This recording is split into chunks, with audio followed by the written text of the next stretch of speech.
So far in this module, we have covered migrations, and more recently, we've put that knowledge into practice by working through some exercises.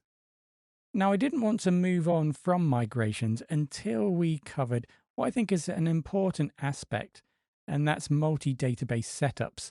And I think this will help us, in actual fact, further expand our understanding and skills in database management, in particular, the migration process. Here we're going to start a mini series of 3 tutorials. First of all, I'll take you through creating a custom database router.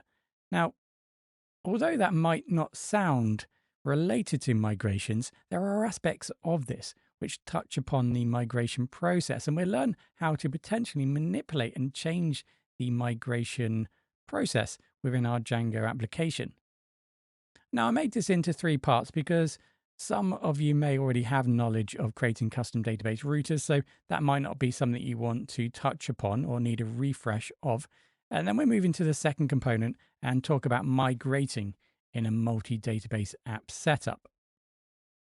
And then we'll finish that off by discussing customizing the migration command. So thinking about how we can potentially override the default migrate and make migrations commands to tailor maybe a particular setup we have within our application.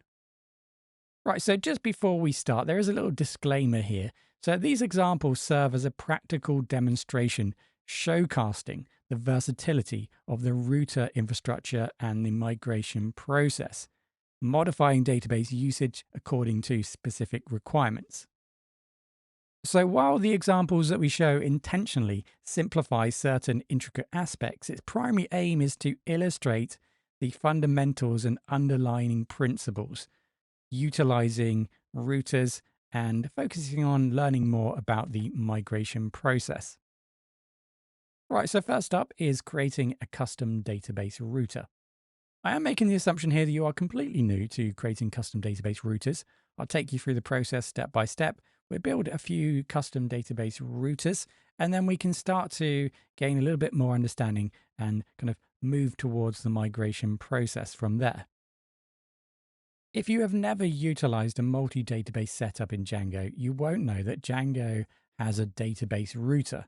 So this is a component of the Django framework that allows developers to control how database operations are routed to different database instances in a Django project. So it provides a very flexible mechanism for handling database queries and updates across multiple databases, which is particularly useful in many different scenarios. This is probably some of the more popular reasons why you would want to set up multiple databases and utilize the Django database router. Now, I realize you can probably read yourself here, but sharding, so distributing data across multiple databases, replication, this is quite interesting. So you may have replica databases. So that would be utilized for example, read queries. And then you might then redirect the write queries to a master database. So that's just giving you an insight, in actual fact, to not only can we utilize the router to manage data to particular databases, but we can also control certain operations and control and manage those certain operations to certain databases. So you can start to see how we can really get this granular control of our data and how we actually utilize our data or where we save the data to which database. So multi-tenancy. So I do get a lot of questions about this. There is a lot of Django multi-tenancy out there. So isolating data for different tenants or clients in a single application. So storing their data into separate database instances. So if you have multiple tenants, then potentially you want to create databases for separate tenants, for example. So legacy integration, so interfacing with existing databases. So we need to connect an app maybe within our Django application to a separate database, or data partitioning. So partitioning large data sets across multiple databases, improving the performance. Right, so we know so far then we have the make migrations commands. Okay, so make migrations, happy days. We can make migrations we can specify the database in actual fact, or we could specify the app, for example, where we want to make migrations. So generally utilizing the make migration command globally, that will look for any app with any model changes and then generate a migration file. I think we probably already know that if we have been following along in this series so far. Now, when we're working with multi-databases, the likelihood is that migrations are going to be performed per database. So we typically probably wouldn't want to utilize make migrations in some instances and have that globally set for all the apps. We would probably generally be working on one app maybe anyway, and then utilize make migrations to perform individual migrations on particular apps, or in this case, potentially different databases. So that's something to consider later when we talk about migration. So at this point, the router doesn't really get involved. So it's really not until we actually migrate that the Django router will get involved, because here we're talking about actually migrating this to a database. So the Django router comes into play when dealing with multi-database setup. So routers allow us developers to control which database each model is routed to for read and write operations. So by implementing a database router, we can define rules that determine which database should be used for specific models or operations in the migration process. So a very high level view would be make migrations, migrate, and then the actual router. And then that would then specify, obviously, then which database we would be working with. So it is possible for us in Django to define multiple routers. We can define as many as we like. So we would define those in our settings. We'll see that in action. And Django will read those routers one by one in order that they are defined. And that can have an effect on the actual migration process, which is important to understand. So sometimes the order of the routers will be important. Okay, so the default setting in Django, let's assume we don't have any routers at all. The default setting in Django is to look for the default, the default router. Right, so let's start there. So this project here, we have this e-commerce folder. That's the main project folder. Inside of our settings, well, you probably are already familiar with this idea that we have a database section here defining the database connection. And this is the default database. So Django, by default, will always look for the default database when we make any migrations. It's then going to use this connection information then to apply those migrations to the selected database. So this isn't necessarily a follow-along tutorial. I will be lifting a lot of code into this. So it is very much a storyline if you like to follow along, but the code base will be available for you to inspect. Should be available in this tutorial's resources. Right, so first of all, I'm going to remove all the settings. I'm going to keep the default router, but I am going to then specify different databases separately. So we're going to completely override the default settings here in Django and specify our own database routers. Now for this, I will bring in a Docker Compose setup so we can specify multiple databases. So let's go ahead and bring in our database. We use a Postgres database. If you're not familiar here, this is a Postgres database setup. The image, we have a container name. That would be useful. Let's call this Django DB. So it's called, the service is called Django DB. The database container will be called Django DB. So this is going to hold the Django database default tables, if you like. So the default tables being the tables that are generated through the installed apps, the default installed apps. So here the admin, the auth, and the content types. We will want to view the data. So I'll go ahead and set up a PG admin instance. So we'll be able to actually view the data. So I've added a volume so that we don't have to keep saving the username and password. We've got the default a@a.com and the username and password set.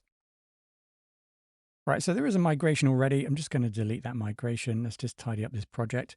You can apply this to your project, of course. I'm just going to get rid of some of these files that we don't need. Okay, so we've got an empty migration and we're ready to get going. So I'll go ahead and start the Docker containers so that we can then go ahead and build the connection. And then I need to specify a new database in the settings. So just using the settings here, we have Postgres database DB1, username and password, and the port. So I'm mapping across the port 5431 on the computer here to the 5432, which is the default port for the Postgres database. So I'm just going to add that underneath there. So there we go. So that's my new database. It's going to be called Django DB. It's going to serve as a database for all the default Django tables. Now that we have specified a new database connection, let's go ahead and see if we can migrate. So if we do try and migrate at this point, in actual fact, what's going to happen, we are told that we can't do that because we need to supply an engine value. So this is the default behavior in Django. It is looking for the default in our database here, then it's looking for the engine and so on all the information that's required to connect to the database. And of course, that doesn't exist because we're now utilizing this new database. Now, because we have this new database, we simply just need to specify this database. So we use the database flag, and then we can just simply specify the database. So Django DB. So all the operations will be exactly the same as if we were using the default, except we've now just supplied and told Django, in actual fact, we're using the Django DB. So there's no need for us to supply any database routers or anything like that at this point. The default settings will simply be able to pick up this new database and apply everything as per normal. So if we do that, you can see that everything has been applied. We can check that out in pgadmin. So I've typed in 127, the loopback address 001:5050. That's the port for pgadmin. So let's go ahead and just log in. And then we just need to create a new server. Just quickly do that. So Django DB. We'll use the underscore DB. So let's build a new connection. So the host name, so that is going to be we're going to use the Django DB, the service name for that. So in there, so the port number is fine.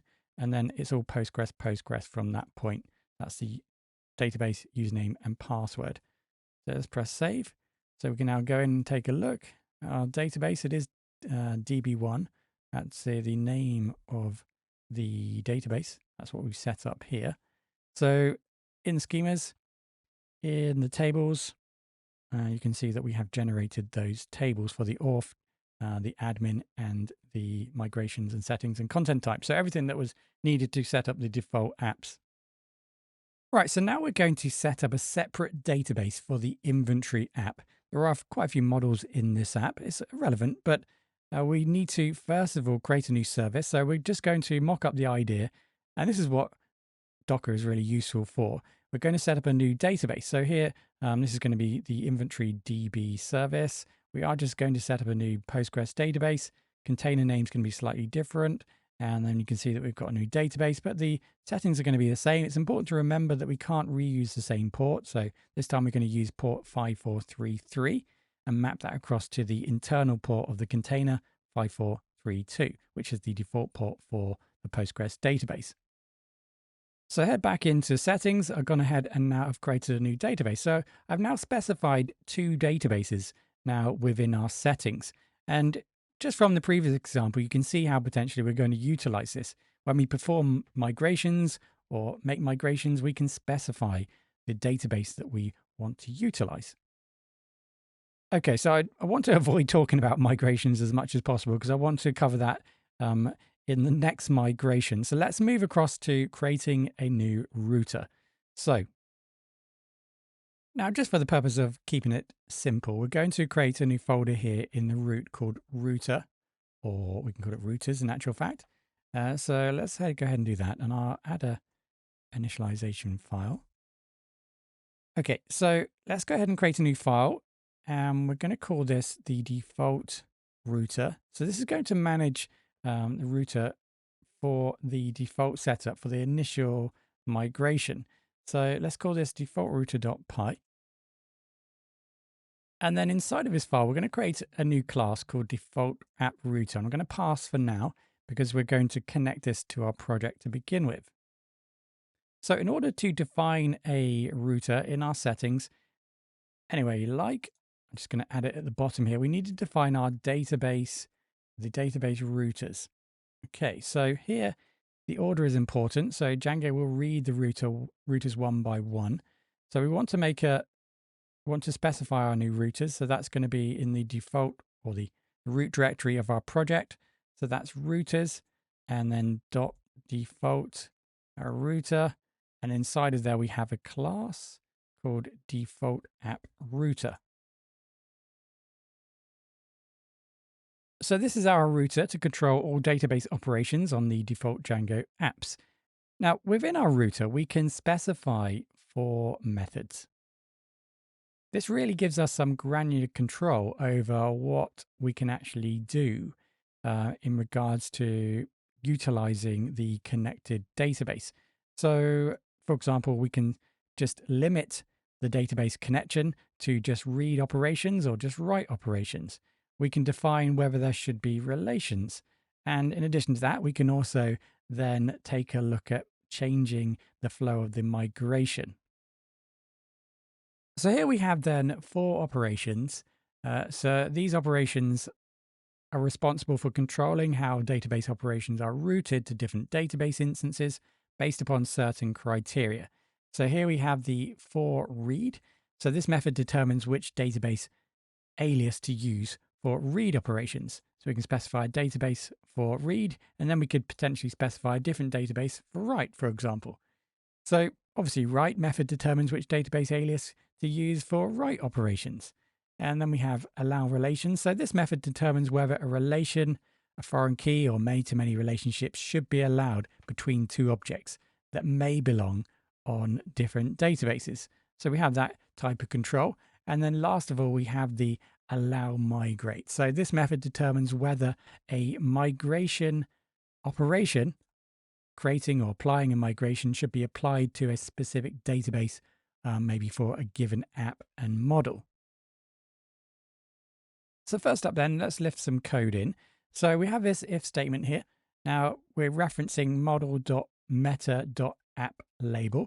So model.meta.appLabel, this retrieves the app label of the model associated with the migration operation.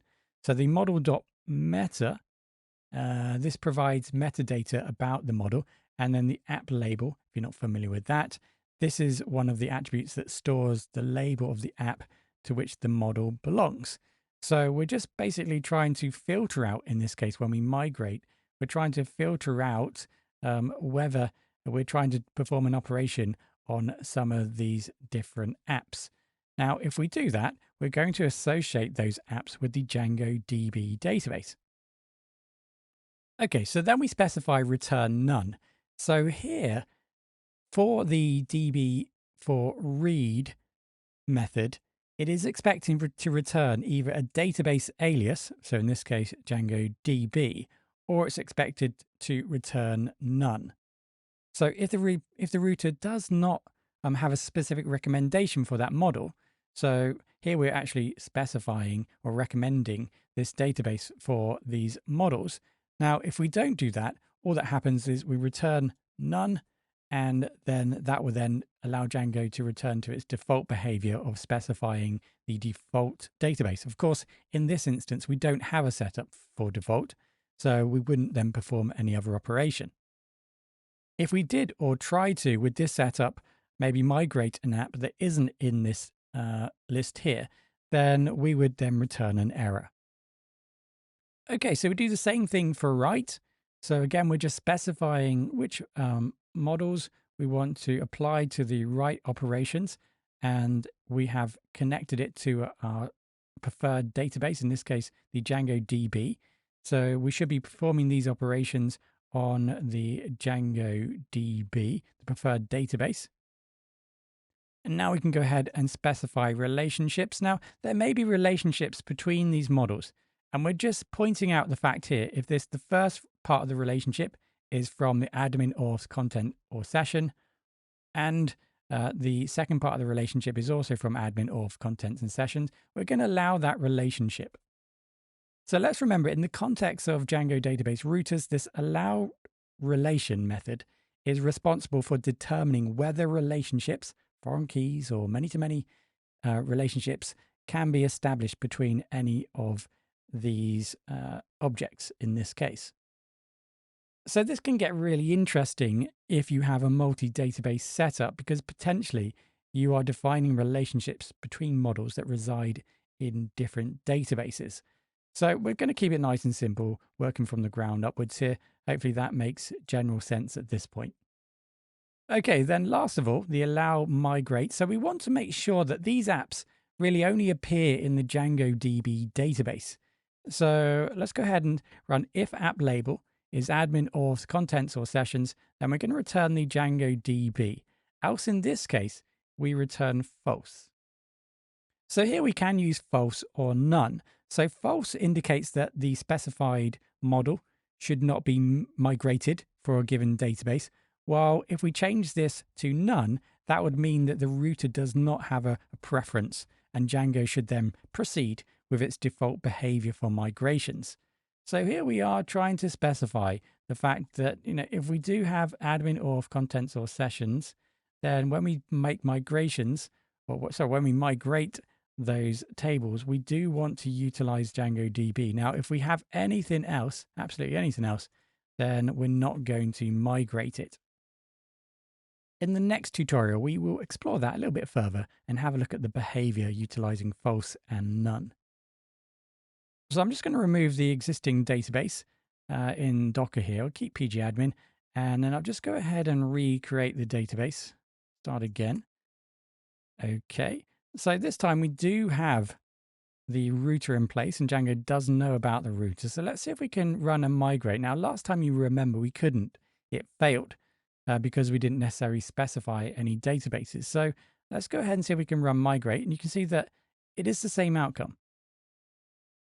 So if I do go ahead and run the migrate with the database Django DB, that does also cause an issue because I've incorrectly typed that in. It should be Django_DB. That's the name of the database. Okay, and there we go. So we have actually now migrated by specifying the Django database.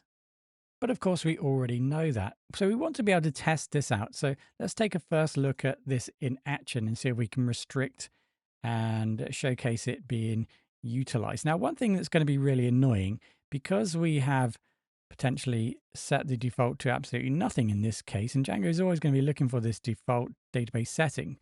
Anything that we do related to a database, so here we're going to create a new super user, it's going to cause a problem because it's going to be looking for the default database.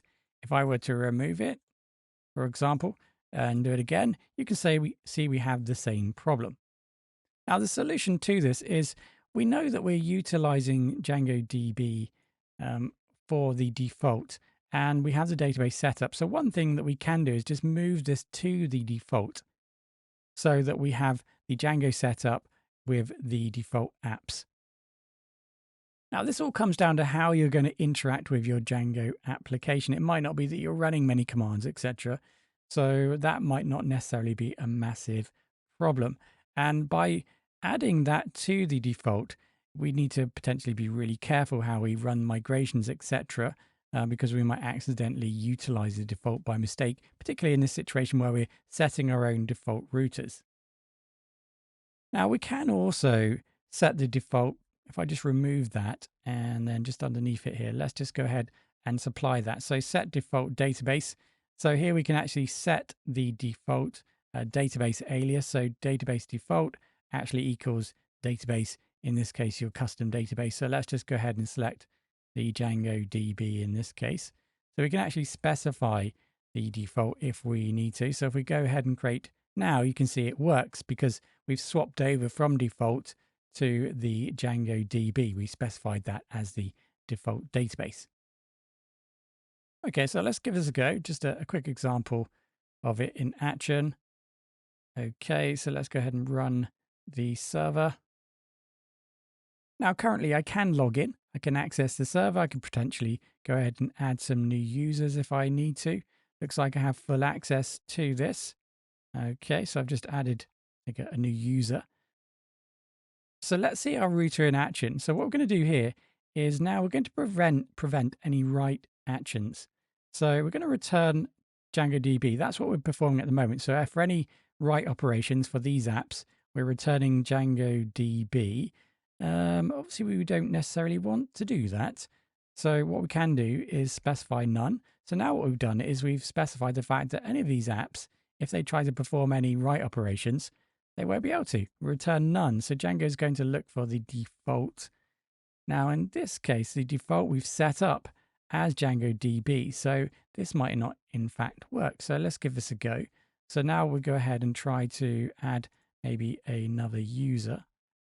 So at the bottom here, let's go ahead and add another. It looks like we do currently have that. So if I press save, you can see that we can actually save. So it does actually look like we do have permission for a write. And the reason why that is there is because, like I said, we've specified the fact that these potentially cannot have write access. But because we specified none, it does mean Django is always going to then look back for the default. And we've just specified the default as Django DB. So that isn't potentially going to work because we're just using the same database. So let's go ahead and just remove this just to show that this is working. We don't necessarily need to go into the details of this. So let's just run the server again. It says you must define a default database. So it does look like we're going to need to define default. So default. Okay, so Django is expecting, let's do this right. Yeah, okay. It is expecting the default database. Get this right, apologies. Default. So now we can actually run the server, but because we actually have now specified here that that none, so these models should not have access to now the write. So we are going to return the default database. Obviously, nothing exists there. So we should now be prevented from actually inserted. So if I try to insert, you can see that we do receive an error. The fact that Django has tried the default database, but obviously that doesn't exist. So you can start to see that although we have this granular control over just about everything in regards to read, write, relations, and migration access to databases, there is a little bit of configuration here that is going to need to be planned and designed in order to achieve your application's goals and needs. So, of course, we are trying to focus in on migrations here, just to give an introduction to migrations for utilizing multiple databases. So let's move on and create a new router now for a new folder. Let's call this router. And inside of here, let's create now a new file, a new router for this app. So this app is going to have a separate database. So we're defining a router within the app, localizing it to the app. You don't need to. We could have added it into the routers that we've already defined, but we're going to add that here. So let's call that the inventory router.py. Okay, so I've gone ahead and created the inventory router. So here it's the same setup again, same set of functions, methods. So for read, for write, relation, and migrate. So here what we've done is we have set up so that the inventory app will be able to read to the inventory DB, as well as write to the inventory DB, as well as allow relations within the app. And then in addition to that, we've allowed migrations. So if app label inventory, in actual fact, we're returning false here. Let's quickly change that, and we'll experiment with that in the next tutorial where we take a look at migrations. So let's return inventory DB. So we will allow migrations for the inventory app over to the inventory table. So let's make sure that we have specified that within our settings. So we've got the inventory DB. Let's make sure that we include that now in our routers. So let's specify this next router, which is inventory dot routers. Yeah, routers. And inside of that, we have the inventory underscore router. And then inside of that, we should have the inventory app router. Okay, so that specifies and tells Django where to find that particular router. Now, with the current setup, what we need to try and remember is that this is a flow, a workflow. So the database routers here, we're going to work through this here, and then potentially we're going to work through the second router. Now, potentially the problem we have here is that in the default router, we've set the allow migrate to these apps here, and if they are detected, then they will be able to access the Django DB. Otherwise, we return false. So the potential problem here is that by returning false, what's happening here is that Django stops processing further routers in the list and then rejects any other migrations. So in actual fact, we won't even potentially get to this migration here, where we are defining our migration for the inventory app to the inventory DB. So thinking about that, we need to potentially select none here. So that then returns back to Django. Then Django reads this and then can actually then apply the migration for this inventory. So you can see that there is even more complexity here. If we're going to set up a router in this chain, there's lots to think about here. And we don't necessarily have to set up a chain of routers. We can just define one router file for all of our apps. This was just a demonstration.